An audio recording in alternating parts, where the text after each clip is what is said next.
दलाई लामा बौद्ध धर्म के सबसे बड़े आध्यात्मिक गुरु 6 जुलाई को वे 90 साल के हो रहे हैं और इसी के साथ उनके उत्तराधिकारी की खोज और चर्चा तेज हो गई है। साथ ही विवाद भी गहरा गया है। विवाद में कूदा है चीन। दरअसल दलाई लामा ने अपने उत्तराधिकार को लेकर जो कहा वो चीन को चुभ गया है। सवाल है क्यों चुभा, चीन क्यों पर्सनल हो रहा है, कैसे चुने जाते हैं दलाई लामा और अभी के इस विवाद पर भारत का क्या पक्ष है, आज क्लियर कट में यही समझेंगे। नमस्ते, मैं हूं सौरभ त्रिपाठी और आप देख रहे हैं TV9 डिजिटल। सबसे पहले समझते हैं कि अभी जो दलाई लामा है उन्होंने क्या कहा जो चीन तिलमिला गया। हम सभी जानते हैं कि हिमाचल प्रदेश के धर्मशाला से तिब्बती लोगों की एक निर्वासित सरकार एक्साइल गवर्नमेंट काम करती है। यहीं 2 जुलाई को धर्मशाला में 15वां तिब्बती धार्मिक सम्मेलन शुरू हुआ। इस मौके पर दलाई लामा ने अपने लोगों को संबोधित किया। कहा, दलाई लामा की संस्था भविष्य में भी अपना काम जारी रखेगी और उनके देहांत के बाद उनके दलाई उत्तराधिकारी चुनने का काम तिब्बती बौद्ध परंपराओं के मुताबिक होगा। दलाई लामा ने इतना कहा और चीन बिफर गया। चीन की प्रतिक्रिया आई। चीन ने कहा, दलाई लामा का उत्तराधिकारी जो भी होगा उसे चीन की सरकार से मंजूरी लेनी होगी। चीन ने कहा, दलाई लामा के उत्तराधिकारी को चुनने का अधिकार उसे विरासत में मिला है और उनके पुनर्जन्म का फैसला राष्ट्रीय कानून के तहत किया जाना चाहिए। चीन के इस स्टैंड को तिब्बती लोग एक चाल मानते हैं। चीन किसी भी तरह से दलाई लामा के चुने जाने का अधिकार अपने पास रखना चाहता है, जबकि दलाई लामा के ट्रस्ट का कहना है कि दलाई लामा की नियुक्ति कोई और नहीं कर सकता। दलाई लामा का उत्तराधिकारी चुनने की ये चर्चा यूं ही नहीं है। खुद मौजूदा दलाई लामा, जिनका असल नाम तेंजिन ग्यात्सो है, उन्होंने 2011 में कहा था कि जब वे 90 बरस के हो जाएंगे तब अपने उत्तराधिकारी पर कोई फैसला लेंगे। ये तो हो गया चीन और दलाई लामा का पक्ष, क्योंकि इस मामले में एक पक्ष या पार्टी भारत भी है, क्योंकि उसने अपने यहाँ तिब्बती लोगों की निर्वासित सरकार को जगह दे रखी है, तो उसकी भी राय लेनी चाहिए। भारत की तरफ से केंद्रीय मंत्री किरण रिजिजू ने कहा, दलाई लामा को मानने वाले सभी लोगों की यही राय है कि उत्तराधिकारी का फैसला स्थापित परंपरा के और दलाई लामा की इच्छा के अनुसार होना चाहिए। उनके और मौजूदा परंपराओं के अलावा किसी और को इसे तय करने का अधिकार नहीं है।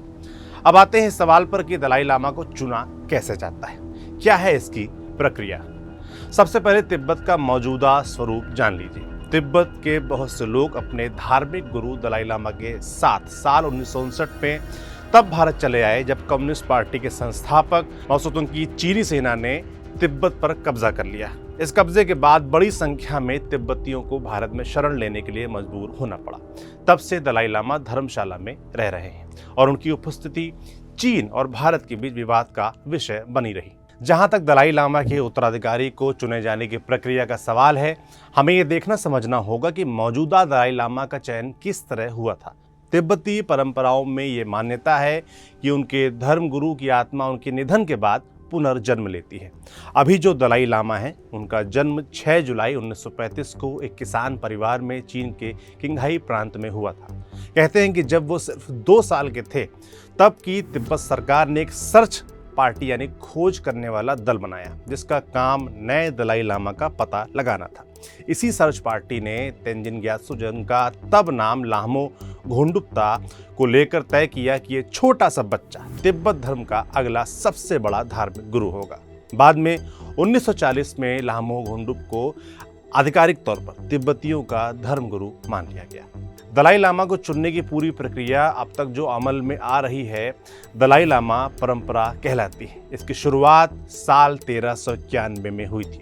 इस साल गेडुन डुपा के दलाई लामा बनने से यह परंपरा शुरू हुई। 1475 में जब उनका निधन हुआ तो करीब 11 महीने के बाद गेडुन ग्यात्सो ने जन्म लिया, जो दूसरे दलाई लामा बने। इसके बाद कई दलाई लामाओं का जन्म 1 से 2 साल के भीतर होता रहा, लेकिन कभी कभी अंतराल बढ़ा भी। जैसे 13वें दलाई लामा तुबतेन ग्यात्सो का जन्म 12वें दलाई लामा के निधन से करीब 3 साल बाद हुआ। वहीं मौजूदा 14वें दलाई लामा अपने पिछले वाले दलाई लामा के निधन के 1 साल 5 महीने 20 दिन बाद दुनिया में आए। वहीं सबसे कम अंतराल में जन्म लेने वाले थे 5वें दलाई लामा, जिनका जन्म सिर्फ 9 महीने 1 दिन बाद हुआ। इसे अब तक की सबसे तेज पुनर्जन्म प्रक्रिया माना जाता है। इस तरह हम देखते हैं कि दलाई लामा का अगला अवतार, या यूं कहें कि पुनर्जन्म, मौजूदा दलाई लामा की दुनिया छोड़ने के 9 महीने 1 दिन से लेकर पूरे 3 साल बाद तक भी सामने आ सकता है। ऐसे में दलाई लामा ने अपने बाद भी इस प्रक्रिया के चलने की बात कहे एक लंबी लकीर खींच दी है जो चीन को चुभ रही है। दलाई लामा ने इस बारे में पहले भी काफी कुछ कह रखा है। अब हम ये कह सकते हैं कि उसमें और स्पष्टता आ गई है। दलाई लामा ने यहाँ तक कहा हुआ है कि उनका उत्तराधिकारी वो होगा जिसका जन्म चीन के बाहर होगा। अपनी किताब वॉइस फॉर द वॉइसलेस में लामा ने लिखा है कि उनके निधन के बाद गादेन फोड्रंग ट्रस्ट अगले दलाई लामा का चयन करेगा और वे इस बारे में कोई फैसला 90 साल की उम्र में लेंगे।